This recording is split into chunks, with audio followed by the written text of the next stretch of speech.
अस्सलाम वालेकुम। हफ़्तेवार सिलसिले अॼु जो महिमान साण करे मेज़बान हाशिम भट्टी हाज़िर आहे। मौज़ूद सामीन, अॼु असांजे हिन सिलसिले खे रिकॉर्ड करे रहियो आहे अब्दुल मजीद कटोहर, जॾहिं त असांजे हिन सिलसिले जो पेशकार हूंदो आहे प्रोड्यूसर कलीमुल्लाह शेख।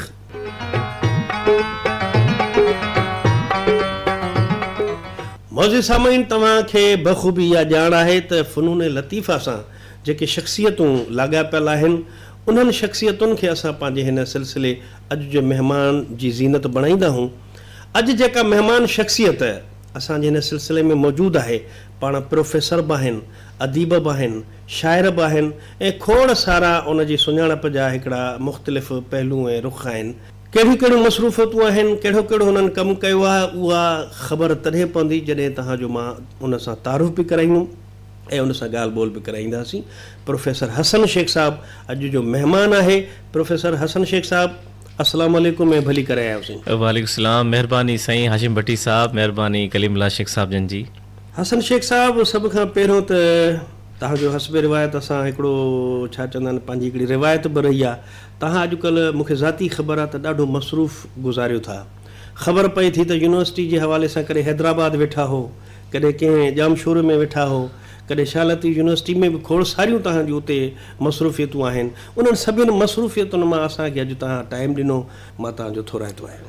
सर, अव्हांजी महिरबानी। सभ खां पहिरियां भट्टी साहब ॻाल्हि इहा आहे त इंसान ते ज़िम्मेवारी अचे थी, कमु अचे थो हिसे में, त उहो सुठे तरीक़े सां सरंजाम ॾींदासीं त माण्हू जी इज़त ठहंदी। बिल्कुलु। सिंधी यूनिवर्सिटी में मां PhD कयां थो अंग्रेज़ी अदब में, उते स्कॉलर आहियां ऐं उते वञिणो पवंदो आहे। बाक़ी शाह अब्दुल लतीफ़ यूनिवर्सिटी में मां असिस्टेंट प्रोफेसर आहियां ऐं उते मुख़्तलिफ़ ज़िम्मेवारियुनि पढ़ाइण सां गॾोगॾु रिसर्च MPhil में मां पढ़ायां पियो, BS 1 में पढ़ायां पियो, 2 में, 4 में।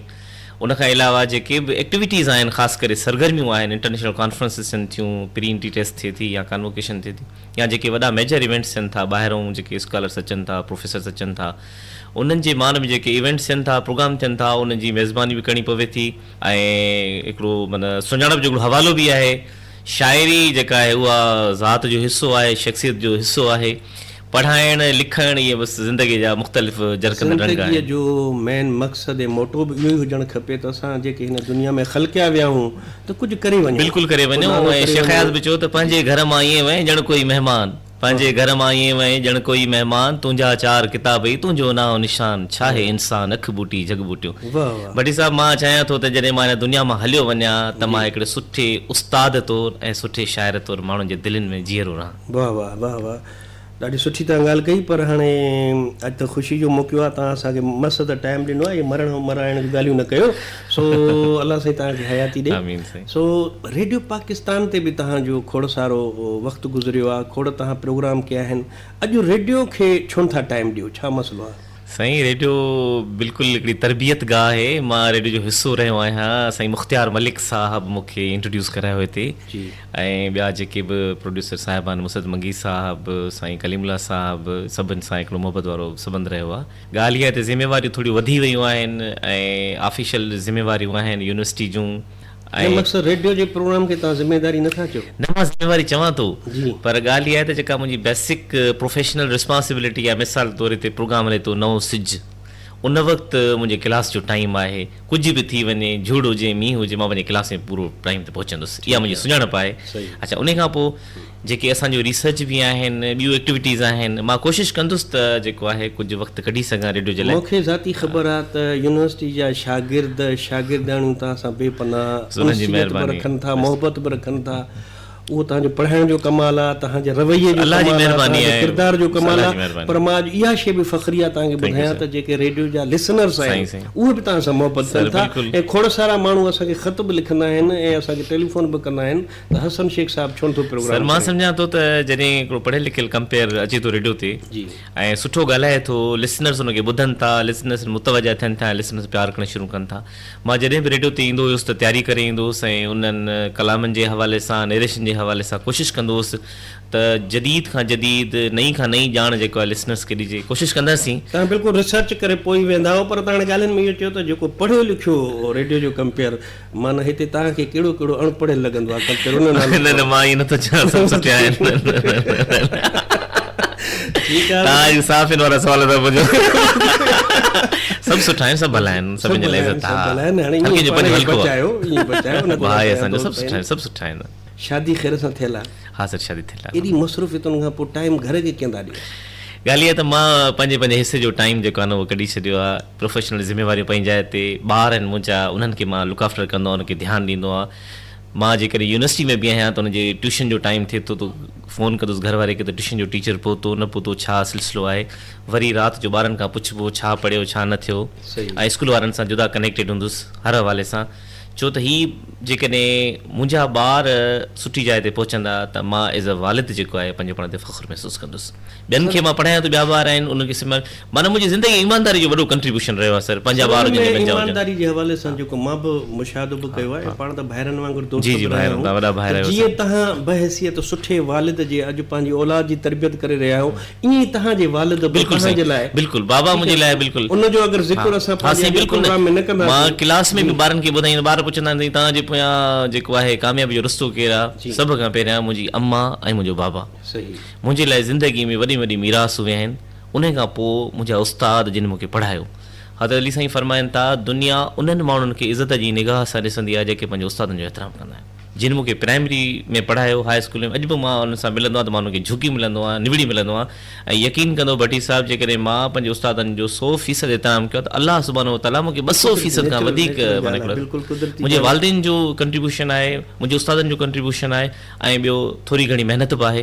पर सभ खां वधीक जेको करम नवाज़ी आहे मोहम्मद आलिम जी, अलाह सुब्हानो तआला माना मूंखे वॾी माना हिकिड़ी माना मां ख़ुशनसीब आहियां। गुरबत बि तव्हां ॾाढो माना हा टफ लाइफ मां गुज़ारी, बिल्कुलु बिल्कुलु बिल्कुलु बिल्कुलु महिनत बि हा काई हिकिड़े सुठे मक़ाम ते आहियो, अलाह साईं तव्हांखे नालो बि ॾिनो आहे, सुठा हिकिड़ा पैकेज बि आहिनि, सुठे हिकिड़े इदारे में बि आहियो। उन दौर खे अॼु जे वारे दौर खे कीअं था ॾिसो? ऐं सर गुरबत मेड़ो न आहे जी, ऐं गुरबत बुनियादी तौर ते इंसान खे ठाहींदी आहे, सांचे में घड़ींदी आहे जेकॾहिं इंसान खे सुठी रहनुमाई थिए। सही, मां पंहिंजी ज़िंदगी में खोड़ सारा, ज़मीर लाशारी साहब मुंहिंजो दोस्त आहे, मां हुनजो ज़िक्र ज़रूरु करणु चाहींदुसि, शौकत नूनारी साहब, डॉक्टर एजाज समूह साहब, मुख़्तियार मलिक साहब, इहे अहिड़ा किरदार आहिनि जिन सां जॾहिं असांजी वाबस्तगी थी, कुर्बान मंगी साहब, इन्हनि सां जॾहिं वाबस्तगी थी त ख़ासि करे शौकत नूनारी साहब मुंहिंजो दोस्त आहे, उन मूंखे किताबनि सां मनिश करायो। सही, किताबनि सां अहिड़ो मूंखे ॻंढियईं जो जॾहिं मां रीडर सुठो थी वियुसि त पोइ माना मूंखे पढ़ण खां सवाइ ॿी का शइ नज़र न ईंदी, माना फुज़ूल कचहरियूं। तव्हांखे जेको आहे इश्क में किताबनि सां फासाए छॾियईं। अच्छा, उन खां पोइ छा थियो त जॾहिं तवजा मुंहिंजी पढ़ण ॾे थी वई, किताबनि ॾे थी वई, शुरू खां ई माना टॉप क्लास में रहियुसि, त पोइ मां जेको आहे हिकिड़ो ज़िंदगी में ॾिठो त भई पंहिंजा रस्ता कीअं ॻोल्हजनि। मां ट्यूशन्स पढ़ाइणु शुरू कयूं, उन खां पोइ जेको आहे ज़िंदगीअ जे हर माना कम खे मां चैलेंज सम्झी कयो आहे। ट्यूशन्स पढ़ायूं पाक तुर्क में, बहरिया फाउंडेशन में, ॿियनि इदारनि में पढ़ायो, सखर आई में पढ़ायो। उन खां पोइ वरी मां कॉलेज में लेक्चरर थी वियुसि, उन खां पोइ यूनिवर्सिटी में लेक्चरर थी, पोइ असिस्टेंट एमफिल अंग्रेज़ी में कई। इहे सभु शयूं हिकिड़ो मुसलसिल रहियूं। हाणे मुख़्तलिफ़ ट्यूशन सेंटर जेके आहिनि उन में कोन एज़ ए क्लास वग़ैरह कोन? सर न, मां टाइम मैनेज नथो करे सघां, छा त हींअर मुंहिंजी सभ खां वॾी जेका ज़िम्मेवारी आहे उहा PhD आहे। यूनिवर्सिटी में तव्हांखे जेकॾहिं रहणो आहे या यूनिवर्सिटी जी नौकिरी में दाख़िल थियणो आहे त तव्हांजे लाइ PhD मस्ट आहे। उहा मुंहिंजी आख़िरी स्टेज आहे, माना हिकिड़ी प्रमोशन जे हवाले सां ऐं रिसर्च जे हवाले सां। उन खां पोइ थी सघे थो त मां किथे को कलाक उस्तादी जे हवाले सां यूनिवर्सिटी में तव्हां कुझु ख़ासि ज़िम्मेदारियूं बि रखी वयूं? सर मां डायरेक्टर रोज़े धणी चेयर आहियां, शाह अब्दुल लतीफ़ यूनिवर्सिटी में चेयर आहियां। कॾहिं खां आहियो तव्हां? सर उनखे 3 साल खनि थींदा। 3 सालनि में रोज़े धणी चेयर एकेडमी? हा, चेयर आहे। चेयर असां वटि जेको टर्म आहे, इस्तलाह आहे, उहा आहे तहक़ीक़ी इदारो। हीउ जेको तहक़ीक़ी इदारो आहे बुनियादी तौर ते हज़रत पीर सैयद मोहम्मद राशिद रोज़े धणी सरकार, राशिदी जेको ख़ानदान आहे उहो साईं हज़रत मोहम्मद राशिद मंझां निकितल आहे। साईं जन पंहिंजे दौर जा वॾा बुज़ुर्ग हुया, बा कमाल जेके आहिनि इंसान हुया, उन्हनि दीन जी तबलीग जे लाइ पहिरें पंधु कयो ऐं माण्हुनि खे इलाहियुनि खे मुतवजा कयो। पाण साईं फारसी जा ॼाणू हुया, अरबी जा ॼाणू हुया, बा कमाल शाइर हुया ऐं शाइरीअ मां हज़रत शाह अब्दुल लतीफ़ भिटाई रहमतुल्लाह अलैह खां ॾाढो मुतासिर रहिया। ऐं ख़ासि करे हुर तहरीक जे हवाले सां या पगार ख़ानदान जूं जेके ज़िम्मेवारियूं आहिनि, सियासी, समाजी, दीनी, इल्मी जेके ख़िदमतूं आहिनि, उन्हनि ते रोज़े धणी माना हिकिड़ो कमु करे पई। उन ते असां 2 एमफिल्स कराए चुका आहियूं ऐं हिकिड़ी PhD जो सोर्स मटीरियल असां प्रोवाइड करे चुका आहियूं। असां वटि ॾाढो हिकिड़ो यादगार जेके आहिनि, तव्हांखे बि गुज़ारिश था कयूं, दावत बि ॾियूं था, तव्हां कॾहिं अचो त तव्हांखे जेके पब्लिकेशन्स आहिनि उहे बि असां तव्हांखे जेको आहे पेश माना कंदासीं। तव्हांजे अचण खां पोइ जेके आहिनि इहे तव्हां हिकिड़ो तब्दीलियूं हा, काफ़ी अञा मुस्तक़बिल में तव्हां सर आहिनि। 2-3 शयूं आहिनि। हाणे 20 तारीख़ इंशाअल्लाह ताला ज़िंदगी रही त हज़रत सूर्य बादशाह जी वरसी आहे, उहा कोशिशि कंदासीं त सुहिणे ऐं सुठे अंदाज़ सां असां मल्हायूं। उन खां अलावा हिकिड़ी उन जे हवाले वरी कॉन्फ्रेंस करायूं ऐं वेबसाइट जेका आहे उहा चाहींदुसि मां, त उन में लॻो पियो आहे त मां वेबसाइट जोड़ाइजे ऐं जेके किताब असां वटि मौजूदु आहिनि उन्हनि खे ऑनलाइन खणी अचिजे। सही। ऐं ॿारनि में हुर तरीक़े जे हवाले सां या पगार ख़ानदान जो के ख़िदमतूं आहिनि उन्हनि में शऊर पैदा कजे त भई जेके सिंध जा सूरमा आहिनि, इहे ज़ुल्फ़िकार अली भुट्टे साहिब जो तालुक़ु आहे, बेनज़ीर साहिबु आहे ऐं क़ाइद मोहम्मद अली जना आहे, इहे वॾा माना हिकिड़ा सीनियर जेके आहिनि रहनुमा रहिया आहिनि। अहिड़े तरीक़े सां यूनिवर्सिटी में आम तरह शागिर्दनि खे फीस जे हवाले सां ॾाढी अॼुकल्ह दिक़त बि ऐं ॿुधाइनि था त आए ॾींहुं फीस जो जेको आहे उहो वधंदी थी वञे। इन लाइ तव्हां का तंज़ीम जे हवाले सां, यूनियन जे हवाले सां या तव्हां कुझु सर सभ खां पहिरियां मुंहिंजे ख़्याल में जेकॾहिं तव्हां सर्वे कंदो, पाकिस्तान जी सस्ते में सस्ती यूनिवर्सिटी शाह अब्दुल लतीफ़ यूनिवर्सिटी आहे। पाकिस्तान जी का बि यूनिवर्सिटी खणो एतिरी फीस कान्हे जेतिरी शाह अब्दुल लतीफ़ यूनिवर्सिटी जी फीस आहे। नंबर 1। सेकेंड, इंडिविजुअली हाणे इलाही वाक़िया आहिनि, मां तव्हांखे ॿुधायां, कोशिशि कंदा आहियूं त जेतिरो थी सघंदो आहे कंहिं ॿार जी मदद करे सघूं। अलाह खे ख़बर, मूंखे ख़बर। सही। छो त नेकी कर दरिया में डाल वारो जो कॉन्सेप्ट आहे न, त कोशिशि कंदड़ इलाही ॿार आहिनि जिन खे असां पाण में दोस्त गॾिजी करे हिन ॻाल्हि खोलण जो मक़सदु बि इहो आहे त ॾिसो न साईं, असांजा हिन सिलसिले खे को यकीनन नालो न दोस्त असांजा घर वेठे जेके ॿुधनि था उहे अगरि तव्हां ताईं अप्रोच कनि था उन्हनि जो फ्यूचर सर कोशिशि कंदासीं। अलाह वॾो आहे, तव्हांखे मां नाला नथो खणां, इलाही वाक़िया हिकिड़ो तव्हांखे वाक़ियो ॿुधायां। हिकिड़ो छोकिरो कश्मीर जो हुयो, ॾाढो ज़हीन, मुंहिंजी ऑफिस में सुबुह जो आयो, मूंखे चई सर मां तव्हां खां मोकिलण आयो, मां यूनिवर्सिटी छॾे थो वञां। मां छो बाबा? चई सर मां फीस नथो ॾेई सघां। यकीन कंदुमि अखियुनि में पाणी अची वियो। उहो इन जे करे त असां स्टेजिस मां गुज़री आहियूं, तकलीफ़ूं आहियूं माना ज़िंदगी में। त मुंहिंजो फीस केतिरी आहे? चएसि 2800 रुपया पर माना महीनो ख़र्चु आहे मुंहिंजो। तव्हां यकीन कंदो, मुंहिंजो बाबा ठीकु आहे, डोंट वरी, फीस थी वई। तव्हां यकीन कंदो भट्टी साहिबु उते मां हुन सां वेठो आहियां, उन वक़्तु जो जेको सेक्रेटरी टू वाइस चांसलर, जेको पहिरियां वाइस चांसलर उनजो सेक्रेटरी मूंखे फ़ोन कयईं, हसन साहिबु मूंखे पंहिंजे पुट जे लाइ ट्यूशन खपे ऐं को सुठो ॿार हथु खे। मां ट्यूशन तव्हांजी थी वई। कीअं रब करीम रस्ता जोड़े थो, मुंहिंजे ख़्वाब ख़्याल में बि न हुयो, हुनजे ख़्वाब ख़्याल में छोकिरे बि का ख़बर न। हुते वेठासीं, छोकिरे सां चांहि वग़ैरह पीआरी, माण्हू मां चयो हुकुम सां थी वियो। छोकिरे जी फीस हुई 2800 रुपया हर महीनो ख़र्च। कुदरत हुनखे 6000 रुपया जेके आहिनि उहे हुन ट्यूशन जा ॾिना ऐं कल्टस गाॾी सेक्रेटरी टू वाइस चांसलर जेका आहे उहा हुनखे खणणु ईंदी हॉस्टल मां ऐं छॾे वेंदी। जेको हुनजे घर में चढ़ंदो हुनखे खाराईंदा हुआ, पीआरींदा, ख़िदमत कंदा। उहो छोकिरो मूंसां कंसर्न, उहो छोकिरो पंहिंजे क्लास मां सभिनि खां पहिरियां एमफिल करे वियो आहे मुल्तान यूनिवर्सिटी में। खोड़ सारा ॿार आहिनि जिन खे असां पढ़ायोसीं, जिन जी तरबियत कईसीं। हिकु त ॿार जा जिन जा रवैया सुठा हूंदा आहिनि, कॉम्पिटेंट हूंदो आहे, त टीचर जी दिलि चाहींदी आहे त हिन ते तवजा ॾे, हिन जी माना ख़्यालु करे, ऐं कुदरत वरी हुन खां कमु वठंदो आहे पंहिंजे हिसाब। खोड़ सारा ॿार आहिनि जेके अलाह सभु अलाह जे हथ में। पर हाणे अचूं था पाण वरी थोरो अदब जे तरफ़ जेको आहे सो कहिड़ी सिन्फ़ ते वधीक तव्हां लिखियो आहे? शाइरी कई अथव, ड्रामो लिखियो अथव? सर ड्रामो मां न लिखियो आहे, ड्रामो पढ़ियो मां ज़रूरु आहे, ड्रामो पढ़ायो मां आहे। छो त मां अंग्रेज़ी अदब जो स्टूडेंट आहियां, पढ़ायां थो पियो। पहिरियां मां पढ़ियो मां पढ़ायां थो। ड्रामा जी शुरूआति यूनानी अदब खां थी आहे ऐं पोइ अंग्रेज़ी में आयो। अहिड़े तरीक़े सां ड्रामा मूं कोन लिखिया आहिनि, ड्रामा पढ़िया आहिनि, क्लास में पढ़ायो आहे। रही ॻाल्हि इहा त शाइरी में मूं ग़ज़ल लिखिया आहिनि, नज़्म लिखिया आहिनि, वायूं लिखियूं आहिनि, हाइका आहिनि, टेड़ू लिखिया आहिनि। ऐं मां हिकु ई वक़्तु 3 ॿोलियुनि में शाइरी कयां पियो, अंग्रेज़ी, सिंधी ऐं उर्दू में। मुंहिंजो जेको अंग्रेज़ी ऐं उर्दू शाइरी जो किताबु आहे, सांग्स ऑफ लाइफ आहे, उहो इंशाअल्लाह ताला तमामु जल्दी जेको आहे मार्केट में अची वेंदो। हींअर फाइनल स्टेजिस में आहे। मार्केट में तव्हांजा कहिड़ा किताब हिन वक़्तु? सर हा 2 किताब आयल आहिनि। हिकिड़ो आहे त कुशल बुढ़े साहिबु सीनियर ब्रॉडकास्टर आहे, उन्हनि जेको आहे सर्जनहार जेको आहे किताबु जेको 2 आहे, उन में शाइरीअ जो किताब आहे, मुख़्तलिफ़ उन्हनि ख़ैरपुर जे शाइरनि खे शामिल कयो, चूंड शहर में मां बि आहियां। ॿियो हिकिड़ो किताबु आहे पीस नाउ एंड फॉर एवर, जेको जर्मनी जे इदारे FES पाकिस्तान छपरायो आहे। उन में जेके शाह अब्दुल लतीफ़ यूनिवर्सिटी जा स्टूडेंट्स आहिनि उन्हनि खां अंग्रेज़ी में रिसर्च पेपर्स असां लिखायासीं। उहो सॼो सुपरवाइज़ मां कयो, एडिट मां कयो ऐं कंपाइल मां कयो। ऐं मूंसां गॾु मुंहिंजो दोस्त आहे मोहम्मद इब्राहिम खोखर, असां ॿिन्ही उहो किताबु जेको आहे कंपाइल कयोसीं, जर्मन इंस्टीट्यूट FES पाकिस्तान छपरायो आहे। माशाल्लाह। टियों जेको मुंहिंजो किताबु आहे ही पाइपलाइन में आहे, चोथों मथां जेको आहे मुंहिंजी अच्छा, शाइरी किताब सिंधी जी शाइरी। छपाई में इन में जेको अदबी एकेडमी इस्लामाबाद चेयरमैन साईं मोहम्मद यूसुफ हा साहब, बिल्कुलु असांजो महिरबानी आहे उन साईं। हवाले उन सां का मतिलबु साईं मुंहिंजो उस्ताद आहे साईं मोहसिन आहे। साईं मूंखे हिकिड़ी असाइनमेंट ॾिनी आहे जेका आहे साईं अदिल सुमरो साहिब ते, डॉक्टर अदिल सुमरो साहिब जी शख़्सियत ते। उहो माना मां किताबु जेको आहे फाइनल थियण वारो आहे, तमामु जल्दी मां उते जमा कराईंदुसि। उहो आहे उन्हनि जो उर्दू में किताबु आहे, उहो बि माना मां कयां पियो। माशाल्लाह। उहा ऑफिशियल असाइनमेंट आहे। असां दुआ घुरायूं त अनकरीब तव्हांजो किताब इंशाल्लाह में साईं, ख़ासि तौर हाणे जो ॿुधायो तव्हां त सांग्स टिनि ऑफ- ॿोलियुनि में किताब हा। थो अचे। न उहो उर्दू ऐं इंग्लिश में आहे, सांग्स ऑफ लाइफ। अच्छा, इहो माना उन में उर्दू शाइरी ऐं अंग्रेज़ी शाइरी आहे, उहो गॾु थो अचे। सही। इन खां पोइ जेको सिंधी में आहे उहो प्योर ख़ालिस सिंधी में आहे, उहो ईंदो ऐं उहो कंपोज़ थियल आहे। हाणे जेको तव्हांजा किताब आयल आहिनि या का नई तख़लीक़ अगरि को गज़ल जी सूरत में या कुझु शाइरी में अगरि सर, असांजे सर, सर। सामाईन खे ॿुधाइणु सर, चाहियो सर। त उहो ज़रूरु चाहींदा त असां हसन साहब जे सर, ही महिरबानी। आवाज़ में उन जी शाइरी ॿुधूं। सर महिरबानी। सर हिकिड़ो गज़ल आहे, जी, तुंहिंजे अखियुनि में नीह निज़ारा झूमनि था, वाह वाह। तुंहिंजे अखियुनि में नीह निज़ारा झूमनि था, सिक जा कई समुंड किनारा झूमनि था। वाह वाह। तुंहिंजे जलवन जज़्बा क्या ईअं बेकाबू, तुंहिंजे जलवन जज़्बा क्या ईअं बेकाबू, सेवण में जीअं नाद नगारा झूमनि हाय था। हाय, वाह वाह। तुंहिंजे जलवन जज़्बा क्या ईअं बेकाबू, सेवण में जीअं नाद नगारा झूमनि था।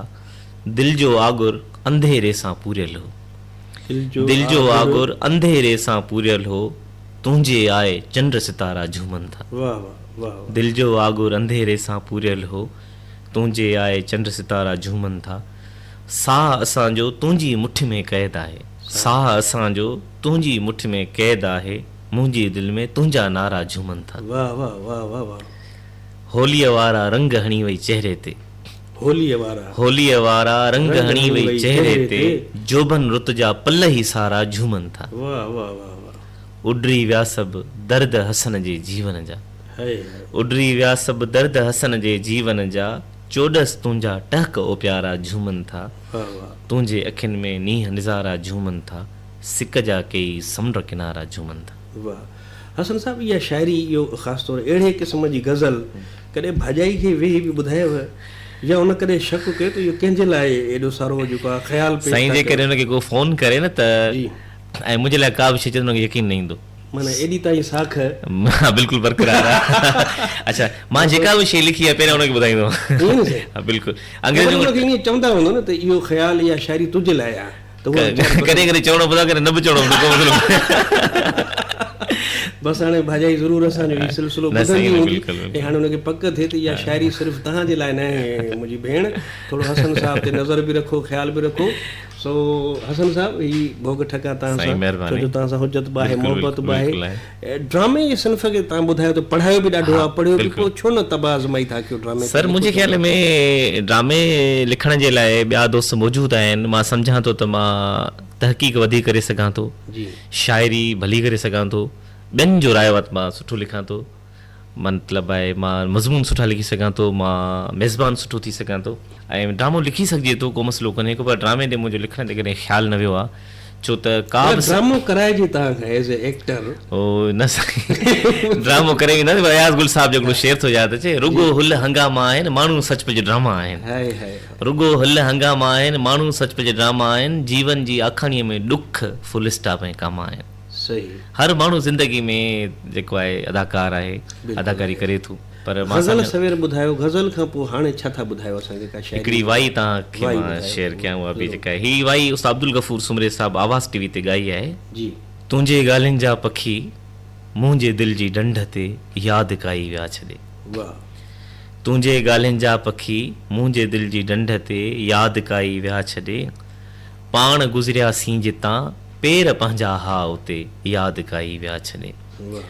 पाण गुज़रियासीं जितां पेर पंहिंजा हा उते यादि काई विया छॾे, समुंड ते का शाम हुई, समुंड ते का शाम हुई, नेण हा टकरिया जिते यादि काई विया छॾे, तुंहिंजे ॻाल्हियुनि जा पखी मुंहिंजे दिलि जी ढंढ ते यादि काई विया छॾे, यादि काई विया छॾे। शाइरी खे हाणे बि टाइम ॾियो था एॾी मसरूफ़ियतुनि खां पोइ? सर फ़लस्तीनी शाइर महमूद दरवेश चवंदो हुयो त शाइरी जी बि हिकिड़ी मौसम हूंदी आहे, सही। ऐं उहा अहिड़ी मौसम आहे कंहिं वक़्तु बि तव्हां ते नाज़ुल थी सघे थी। ख़्यालु इहा आहे त असांजो कमु ई मतिलबु आहे सिटुनि सां मुहबत आहे। शेख हयात चवंदो त मुंहिंजे ज़हन में शाइरी जूं सिटूं ईअं लॻंदियूं आहिनि किंजर ऐं मंछर में आड़ियूं टुबियूं हणंदियूं आहिनि। वाह वाह तंहिंजे करे उहो मतिलबु असांजे माना रत में शामिल थी वई आहे शाइरी हाणे पर इहो ज़रूरु आहे अच्छा हलंदे हलंदे वेंदे वेंदे क्लास पढ़ाईंदे का तख़लीक़ ज़हन में अची वई त पोइ पने पेन खणी ऐं पेन न खणो कतई न क्लास में मां 100% कमिटेड आहियां सही कुझु बि थी वञे मां कॉल बि अटेंड न कंदो आहियां क्लास में बहितर छाजे करे त उहो टाइम सिर्फ़ु मां ॿारनि ॿारनि जे लाइ कुझु बि थी पए सही अची वेंदी उते पई हूंदी क्लास डिस्टर्ब न थींदो छो त मां मतिलबु आहे हिकिड़ा हूंदा आहिनि भट्टी साहब त टीचर बाय चांस नौकिरी न मिली माण्हू घिड़ी पियो न मां टीचर बाय चॉइस आहियां मां जो हिकिड़ो फेवरेट पसंदीदा शोबो आहे माशाअल्लाह पढ़ाइणु ऐं ॾाढो इज़त वारो शोबो आहे हिन शोबे में जेकॾहिं तव्हां रहणु चाहियो था तव्हांजी तबियत में ताउन हुजे सहकार हुजे कोऑपरेशन ऐं कॉम्पिटेंस हुजे माना जेकॾहिं तव्हांजा रवैया भला आहिनि जी। ऐं तव्हां ज़हीन आहियो होशियारु आहियो ऐं तव्हांजी सम्झाणी भली आहे त तव्हां दुनिया जा ख़ुशनसीब तरीन इंसान आहियो ऐं असांजा ॿार ज़िंदगीअ जे एतिरनि स्टेजिस ते पहुता आहिनि फॉरेन में आहिनि हिते आहिनि कंहिं बि फील्ड में वेंदा आहियो किथे मिलंदो अलाह जी महिरबानी कोन को सुञाणो शाइरीअ खे भला किन फनकारनि हा साईं बिल्कुलु लाइन गायो कहिड़नि मिसाल आहे शौकत फ़क़ीर आहे उन गायो आहे ॾाढो ज़बरदस्त क़िस्म जो उनजी रिकॉर्डिंग्स वग़ैरह मौजूदु हा बिल्कुलु मोटा आहिनि मुंहिंजी यूट्यूब चैनल आहे उन ते आहिनि अच्छा। आसिफ़ रज़ा सुमरू साहब आहिनि जेको आहे रेडियो पाकिस्तान ते गायो आहे 2-3 कलाम ॻाया आहिनि सही उन्हनि जी जेका धुन आहे उहा उस्ताद शाहिद बज़मी साहब कंपोज़ कई उस्ताद अब्दुल गफ़ूर सुमरे साहब 2-3 कलाम हिते ॻाया आहिनि उनखां शरीफ़ अबाई साहब ॻाया आहिनि कुझु हीअं ख़्वाहिश आहे त मां पंहिंजी शाइरी कंहिं फनकार खां या कंहिं अहिड़े फनकार खां ॻाल्हायां ॾिसो कॾहिं कॾहिं कैफ़ियत बिल्कुलु ईंदी आहे ऐं उहा बिल्कुलु आहे त आबदा परवीन जेका आहे आबदा परवीन जो मतिलबु हाणे मां घणो ज़िक्र नथो करे सघां हिते छा आहे त हुन ते मां हिकिड़ो मुकमल किताबु कंपाइल कयो आहे उहो किताबु जल्दी ईंदो उन में माना घणियूं शयूं आहिनि आबदा परवीन जे हवाले सां वाह वाह ऐं उहो माना उनजी ज़िंदगी ते हुन हल मायूस न थियो हलंदासीं इस्लामाबाद न मुंहिंजो त कचे न थींदो भई मां तव्हांखे रसियो त मां तव्हांखे नथो ॿुधायां तव्हांजी माइटाणी बि थिए न बाबा ज़ात जे हवाले सां बि जेको आहे सो मूंसां हुनजी गुफ़्तगू थींदी आहे ऐं हुनजी किताबु जेको आहे फाइनल थियण वारो आहे ऐं उनखे अलावा ज़ुल्फ़कार अली मज़हरी साहब मुंहिंजो कलाम ॻायो आहे मुंहिंजी शाइरी ॻाई आहे माशाअल्लाह। ॾाढी सुठी खोड़ सारियूं ॻाल्हियूं आहिनि दिलि त चवे थी तव्हांखां मोकिलाइजे न पर साईं असांजो महिरबानी। सिलसिलो असांजो इंजीनियर दोस्त आहे पंहिंजो अब्दुल मजीद कटवर साहब पोइ ख़बर अथव रेडियो ते तव्हां ऐं असां कंपेयर हा तव्हां साईं। रहिया हो हा। त सॼी ज़िंदगी असां उन्हनि जे इशारनि ते त हाणे बाबा वाइंड अप कयो हाणे मोकिलायो सो इन करे आख़िर में तव्हांजो वठंदासीं हिकिड़ो पैगाम ऐं पोइ साईं मोकिलाईंदासीं। पैगाम इहो आहे त ज़िंदगी थोरी आहे अचो त नफ़रतुनि जा नांग मारियूं मोहबतुनि जा मोहर पालियूं वाह वाह इंसान कहिड़े बि तबिके सां तालुक़ु रखे उन में इंसानियत जा गुण हुजणु खपनि ख़ूबियूं हुजणु खपनि असां इंसान सुठा थी वियासीं त समाज में बहितरी भलाई चङाई ख़ुशी अमुन मुस्कुराहटूं ईंदियूं ऐं मदर टेरेसा खे 1979 में नोबेल प्राइज़ मिलियो उन बि चयो त अमन जी शुरूआति मुस्कुराहट सां थींदी आहे वाह। अचो त हिक ॿिए सां मुस्कुराहटूं वञूं इन खां वधीक का बि इबादत नथी थी सघे वाह वाह छो त अली साईं फरमायो आहे मुस्कुराए ॾिसणु मुस्कुराए मिलण बि सदको आहे सदको आहे माशाअल्लाह सो हाणे तव्हांजे इन ख़ूबसूरत पैगाम ते असां बि तव्हां तां वञूं था सदको ऐं मोकिलायूं था पिया इन उमेद सां त इनशाअल्लाह वरी इहे मुलाक़ातूं पंहिंजूं गॾु जारी रहंदियूं अॼु जे सिलसिले खे रिकॉर्ड कयो अब्दुल मजीद कटवर जॾहिं त असांजे हिन सिलसिले जो पेशकार हूंदो आहे प्रोड्यूसर कलीमुल्ला शेख मेज़बान हाशिम भट्टीअ खे ईंदड़ हफ़्ते ताईं ॾींदा इजाज़त अल्लाह निगहबान।